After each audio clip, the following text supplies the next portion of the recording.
Most people think they know how money works until someone shows them the numbers that completely contradict what they believed. Today, we're cracking open the most debated, most argued about topics in personal finance and telling you exactly what the data actually says. Some of these ideas have millions of followers online, entire communities built around them, people swearing by them like financial gospel. But conviction and correctness are two very different things, and today we're going to separate the two. Welcome to the channel where we cut through the noise, the hype, and the social media trends to bring you real financial clarity.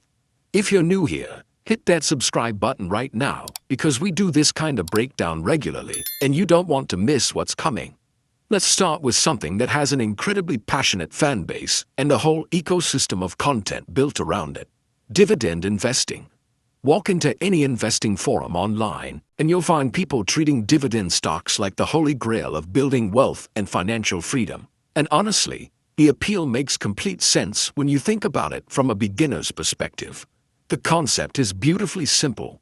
Buy assets that pay you cash, stack enough of them, and eventually, those payments cover your entire life.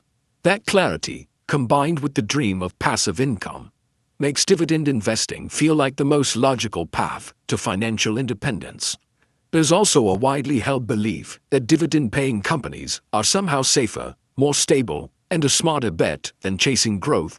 But here's where the story gets complicated, because the research tells a very different tale. Academic work, going back decades, including landmark studies by Pharma and French, found that once you account for market, size, and value factors, the supposed edge of dividend stocks essentially evaporates. In plain terms, you're not necessarily getting better returns just because a company is cutting you a check every quarter. You're also taking on concentrated risk if you're handpicking individual dividend names instead of owning the broader market. There's a tax dimension to this conversation that almost nobody in the dividend community wants to talk about. Ordinary dividends are taxed at your regular income rate. And even the more favorable qualified dividends strip away something incredibly valuable: your ability to control when you recognize income. One of the oldest principles in financial planning is that controlling the timing of your income is controlling your tax bill. When a company or fund decides to distribute dividends, they set that schedule, not you. And that can quietly push you into a higher bracket or trigger taxes you never saw coming. None of this means dividend investing is wrong or that you should avoid it entirely. If it gives you confidence, keeps you invested to volatility, and helps you sleep at night, that has real value that no spreadsheet can fully capture.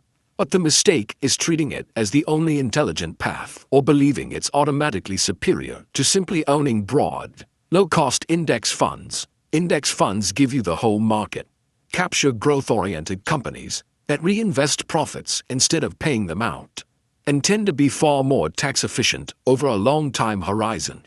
Now let's move to a topic that genuinely shocked financial communities when it started gaining traction: the idea that you can safely withdraw 8% of your portfolio every single year in retirement.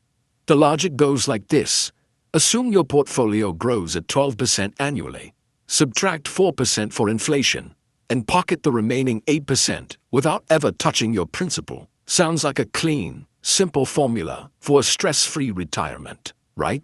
The problem is that clean formulas and real markets rarely coexist peacefully. The S&P 500 has historically averaged closer to 10% annually, not 12%. And that gap might sound minor, but compounded over 30 or 40 years, it creates a Kenyan-sized difference in outcomes. More importantly, markets don't deliver smooth, predictable returns. They lurch forward, crash backward, and the sequence of those returns matters enormously. Research from the Trinity study, one of the most referenced pieces of work in retirement planning, found that an 8% withdrawal rate succeeds only about half the time over a 30-year retirement in balanced portfolios. Even in the most aggressive all-stock scenario, you're still looking at roughly a 1 in 4 chance of completely depleting your money before you die. The culprit behind these failures is something called sequence of returns risk, and it's one of the most underappreciated dangers in retirement planning.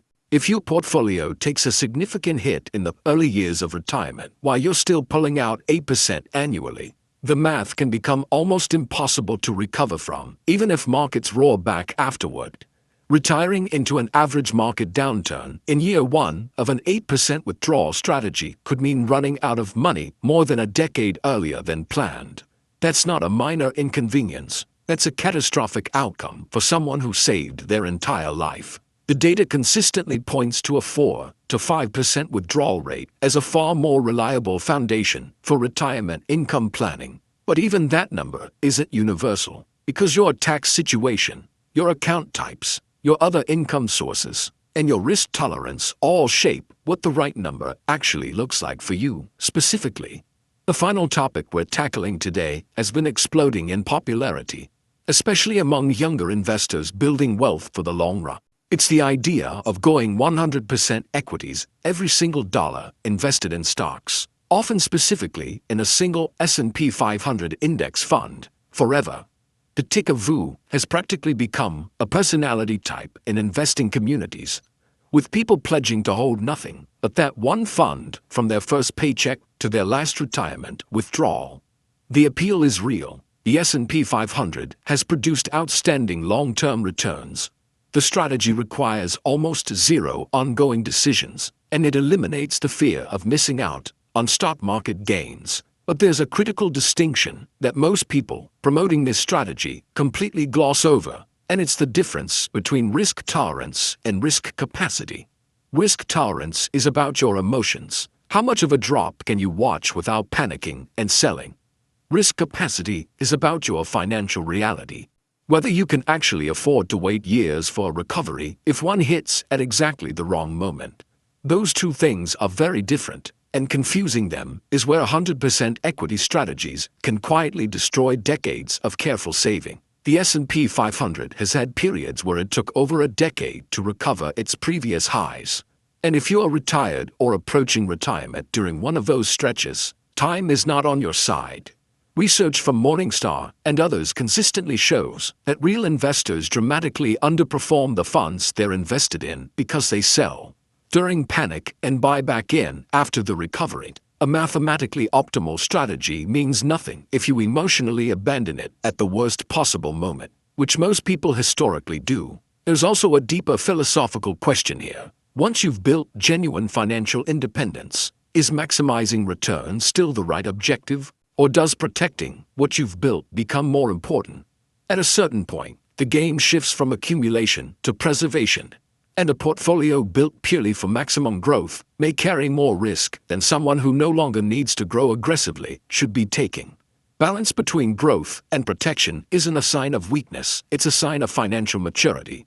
So what ties all three of these topics together? The answer is the same every time. Don't let a compelling story substitute for actual data. And don't let someone else's strategy replace a real understanding of your own financial situation. Dividend investing, aggressive withdrawal rates, and all-in equity strategies all have passionate communities behind them. But passion is not the same as evidence. The investors who build lasting wealth are the ones who understand the numbers, know their own risk profile honestly, and stay consistent through the inevitable noise. If this breakdown gave you a clearer picture of where the conventional wisdom gets it wrong, drop a comment below and tell us which of these three topics surprised you the most. Give the video a like if you found it valuable, and subscribe so you never miss when we publish content like this, because there's a lot more of it coming.